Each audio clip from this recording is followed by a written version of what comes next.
Bonjour, je m'appelle Marie-Josée Lausière et je suis bibliothécaire à l'Université du Québec à Trois-Rivières. Cette capsule vise à vous présenter une méthode de travail avec l'outil de gestion bibliographique EndNote. Cette méthode s'adresse à ceux qui ont à faire une revue systématique et qui auront à alimenter un diagramme de flux. Pour bien fonctionner avec cette méthode, il faut d'abord être familier avec l'utilisation du logiciel EndNote, entre autres pour tout ce qui concerne l'importation des références des bases de données vers EndNote. La démonstration d'aujourd'hui est faite à partir de l'environnement Windows, mais sachez que toutes les fonctionnalités présentées sont aussi accessibles dans la version d'EndNote pour Mac. Avant de rentrer dans le vif du sujet, nous allons d'abord aller télécharger le gabarit de bibliothèque qui vous sera présenté aujourd'hui. Donc, le gabarit d'EndNote, vous êtes sur la page d'accueil de la bibliothèque de l'UQTR. Donc, vous allez dans l'onglet Formation, vous allez dans Atelier de formation et puis vous choisissez EndNote. En descendant un peu dans les menus de droite, vous allez avoir Prisma, Gabarit, Bibliothèque EndNote. Je veux vous faire remarquer que juste un peu plus haut, vous avez la recension des écrits, aide-mémoire de la méthode de travail. Donc, vous trouverez là un document PDF avec le résumé de ce que je vais vous présenter aujourd'hui. Donc, pour ouvrir la bibliothèque sur son instance EndNote, vous devez le télécharger. Donc, il s'agit d'une bibliothèque EndNote compressée, donc en format ENLX. Voilà, elle vient de s'ouvrir dans mon instance EndNote. Donc, la particularité de ce gabarit de bibliothèque, c'est qu'il est basé sur les différentes étapes du diagramme de flux Prisma. Voici un exemple de diagramme de flux Prisma, donc un modèle qui vise à documenter les différentes étapes du repérage, de la sélection, de l'admissibilité et de l'inclusion des documents au moment de la revue systématique. Donc, il y a différentes terminologies qui peuvent être utilisées pour décrire ces étapes-là. Donc, libre à vous de modifier les intitulés dans la bibliothèque EndNote pour qu'ils soient représentatifs des termes que vous utiliserez. Donc, je vous présente rapidement l'interface du gabarit. Vous avez en haut tous les groupes permanents. Donc, nous verrons là, quelle va être l'utilité de ces groupes-là dans la méthode de travail. Le premier groupe, c'est un groupe qu'on a nommé données non pertinentes. Le but, c'est vraiment de garder une trace de tout ce que vous allez avoir trouvé dans vos recherches, soit dans les bases de données ou les autres ressources. Donc, si parfois vous tombez sur des articles qui sont moins pertinents, mais vous ne voulez pas les supprimer non plus pour garder une trace de tout ce que vous avez trouvé, c'est un groupe là, qui a été créé à cet effet-là.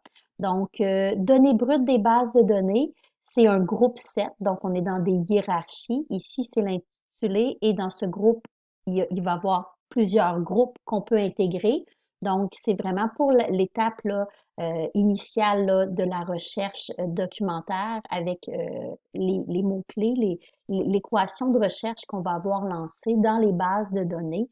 Donc, ici, pour renommer, vous pouvez double-cliquer sur sur le terme en, ou vous pouvez aussi, vous pouvez le faire là, autant pour le groupe 7 que pour les groupes qui sont inclus là, dans le groupe 7, ou vous faites un clic droit pour un Rename Group ou un Rename Group 7. Donc, si ici vos bases de données sont PsycInfo, SNAL, Medline, vous allez les renommer ici. On a prédéterminé encore une fois des ressources autres, mais libre à vous là d'en ajouter et d'en supprimer. Donc, on a Google Scholars, l'outil de découverte, donc le catalogue de la bibliothèque. WordCat, c'est pas nécessairement tout le monde qui va utiliser WordCat. Donc, lors d'une revue systématique, si vous voulez rajouter des groupes, vous faites Create Group. Donc, c'est ensuite là, les différentes étapes de de la revue systématique ici se suivent. Donc, plus on va avancer dans l'analyse des documents, on va pouvoir prendre les articles dans chacun des groupes et les glisser dans d'autres groupes. Donc ça, je vais vous faire une démonstration un petit peu plus parlante avec une bibliothèque qui contient déjà là, des résultats de recherche. Ici, on a fait aussi une section rédaction. Donc, le but, c'est au moment de l'analyse des documents, si vous avez déjà là, des articles que vous savez que vous allez mettre dans votre introduction, recension des écrits, vous pouvez simplement là, les glisser à la suite. Et vous avez aussi une autre section qui est autres documents intéressants. Donc, on a joint dans cette bibliothèque-là déjà des documents qui pourront vous servir là au niveau de la recherche et plutôt de l'analyse, je devrais dire. Donc, grille de lecture qualitative. Ce qu'on a fait, c'est qu'on a créé une référence.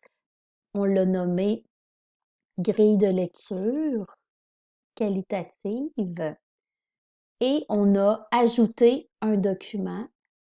Comme c'est pas un PDF, malheureusement, là, il se trouve pas à être visible dans la section là, où il y a le PDF. Par contre, il est accessible là, à partir d'ici, grille de lecture pour études qualitatives. Donc, c'est des documents modèles si jamais vous voulez les utiliser. C'est pour vous qu'on les a intégrés dans ce modèle de bibliothèque. Donc, voici à quoi peut ressembler une bibliothèque EndNote quand on a importé là, les références qui sont liées à notre recherche. Donc, les groupes permanents, en fait, All Reference, dans tous mes groupes, ce groupe-là, en fait, c'est vraiment votre repère à savoir combien vous avez de références dans toute votre bibliothèque. Donc, à chaque fois que vous ajoutez une référence, elle demeure toujours listée dans ce groupe-là. Donc, Import Reference, c'est toujours les références qui sont liées à la dernière importation. Donc, si j'avais importé un groupe de 50 références, je les aurais toutes là. Et c'est toujours la dernière importation. Donc, Recently Added, ça, il pourrait en avoir c'est les dernières, en fait, références. Donc, pas seulement la dernière, mais les dernières références. Le groupe Unfilled, très pratique, je vous dirais, quand on travaille avec un gabarit comme ça, on essaie toujours d'avoir à zéro ce groupe-là parce que ce qu'on veut, c'est que pour faciliter l'organisation, chacune des références soit associée à un groupe. Donc, quand on vient de télécharger une référence, elle est toujours dans les plus récentes et aussi dans Unfilled jusqu'à ce qu'on l'ait placée dans un groupe. Donc, trash, c'est les références supprimées. En fait, elles ne se suppriment pas automatiquement, ce qui peut être bien quand on travaille, qu'on décide de mettre des références, puis que là, finalement, on veut les dans la poubelle et on veut les récupérer. Par contre, vous verrez qu'avec cette méthode-là, il va falloir que la poubelle soit vide pour le repérage des doublons. Donc, je vais vider tout de suite la poubelle. Donc, vous voyez, j'ai PsycInfo, Cochrane, Sinal. Par contre, je me suis gardé une base de données j'ai pas importé les références de ma recherche qui proviennent de Scopus parce que je voulais vous montrer là, comment fonctionner pour l'importation puis comment on déplace là, les références en lot vers un groupe. Donc, je vais aller du côté de Scopus. Vous avez ici mon intitulé pas mon intitulé, mais mon équation de recherche. Donc, qui est là? Je travaille sur les méthodes d'adaptation des parents d'enfants autistes. Donc, j'ai mis différentes limitations. Je lance ma recherche. J'ai 80 documents qui ont été repérés. Donc, moi, je veux analyser tous les documents qui sont en lien avec ma problématique. Vous voyez, j'en ai certains qui ont du texte intégral, d'autres qui n'ont pas le texte intégral ou que je devrais peut-être rechercher ailleurs. Donc, c'est comme ça dans la plupart des bases de données. Il y a même souvent une majorité de références qui n'ont pas nécessairement le texte intégral qui va être intégré à la base de données. Donc, c'est vraiment plus une façon de connaître toute la littérature qui est publiée sur un sujet, mais les articles ne sont pas nécessairement toujours à même la base de données. Donc, si elles ne sont pas là, je dois les demander, soit les chercher ailleurs, aller faire un petit tour sur Google Scholars, voir s'il y aurait pas, elles ne seraient pas disponibles là, ou sinon, il y a le prêt entre bibliothèques aussi, là, qui se fait très bien à partir, c'est un service de la bibliothèque de l'UQTR. Mais voyons voir d'abord pour exporter ces références-là vers EndNote, donc je passe par le format RIS.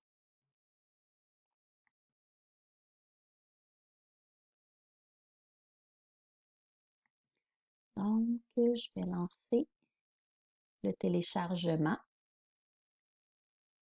ici. Ah,